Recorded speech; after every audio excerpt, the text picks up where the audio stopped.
Welcome to the Rim Break Rodeo. We hope this video helps. You have the essentials: Roblox running, an active text field, and your Mac keyboard. First, click into the chat box or a text object in Studio so the cursor is blinking. Once done, press Ctrl-Command-Space to open the Mac OS emoji picker. This is faster than searching online.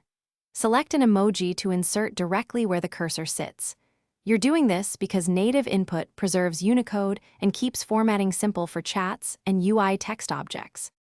Now focus on making the emoji fit your Roblox context. You can type text and insert emoji inline for names or messages, but make sure spacing keeps readability. Small changes alter tone. If the picker doesn't show a compound or newer glyph, copy the emoji from the picker or character viewer and paste where needed. In Studio UI, change the text label font if the emoji displays as a box. Alternatively, convert the emoji to a PNG and upload as a decal when exact. Finish by saving your changes and testing them in a live session.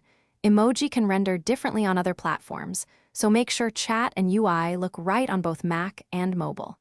If you need guaranteed visuals, replace emoji with uploaded images or decals sized to match your text. One key troubleshooting tip: if you see empty boxes instead of emoji, switch to a compatible font or use an image/decal. This fixes most rendering and encoding mistakes. Thanks for watching. Consider subscribing if we helped you.